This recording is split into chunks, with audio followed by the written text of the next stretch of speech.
me too. Okay, I just like to say I'm sorry for being late. There's no traffic, so. Good afternoon. My name is Sochi. Today I'll be talking about Twitter, Instagram, Snapchat, Facebook, YouTube, things like that. We've all witnessed these platforms from the ground up, and it is now a part of our everyday life. Which brings me to the question, does social media damage our mental health?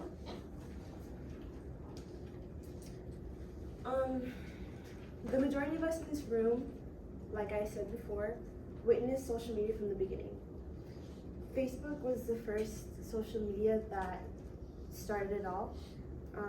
Shortly after that, other platforms started developing as well.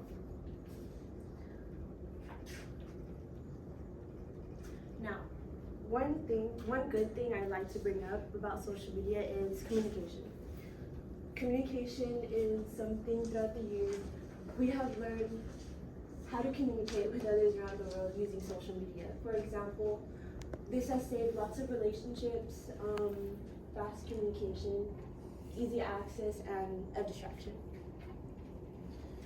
Now, I'd like to ask, how many of you have social media? Okay. How many of you think that social media has a negative impact for your mental health? Yeah, okay. Well, according to Influence.com, studies have shown that TikTok has become very harmful to the younger generation. It has caused depression, anxiety, and effects on body image. Now, this is a chart that shows platforms I mentioned earlier. It has a scale from 1 through 5, and it shows YouTube being the most effective, like the most positive, and it shows that Twitter is more on the negative side. And with this, YouTube has shown a lot of great impacts on the younger generation. It has helped us learn more. It's helped us laugh. Gives us more great times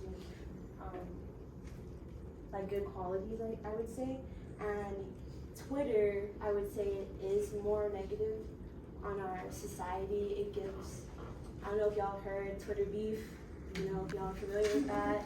There has been a lot of Twitter beef over the years, and a lot of negative stuff. A lot of negative comments, things of that nature. Which brings me to the causes and effects of excessive social media, which causes lack of physical connection, comparing yourself with others, isolation, and sleep distraction as well. Effects on social media. People from the ages of 14 to 24 are having difficulty with depression, anxiety, and social interactions of social media. Reasons being is people stay stuck on their phones and don't really realize what's happening in the present, rather than focusing on what's happening not even anywhere near them. And this affects, social environments, people having difficulty interacting with others. And I also believe that having to quarantine and, COVID-19 really affected us because we were very isolated, stuck on our phones. And I feel like that really caused an effect, like I said, on the younger generation as well. Another thing social media has an effect on is body image.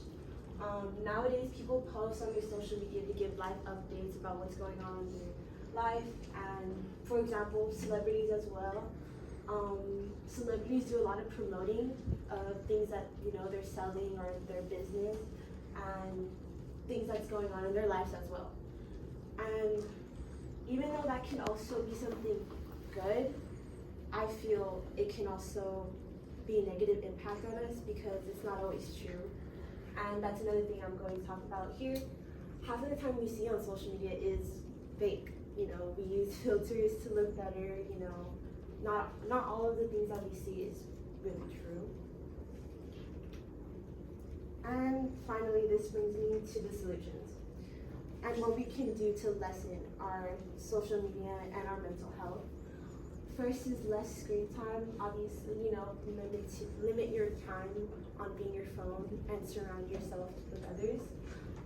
Manage your time wisely. Focus on school. Focus on working out once in a while, or talking to a longtime friend you haven't in a while. Going out more to places, public places, like I mentioned. Do not compare yourself to others. This goes back to body image. And sleep at least 8 hours or more. Now this one, I do want to talk about more. I believe we're all guilty of going through TikTok for hours, like not being able to sleep. I think we all believe that getting distracted and getting on your phones to get away from feeling alone, feeling depressed, with anxiety, and we fall back on social media, and we think that's gonna boost ourselves to feeling better, when really it is damaging our mental health. And lastly, just remember to limit your screen time, always be proud of who you are, and never compare yourself to others.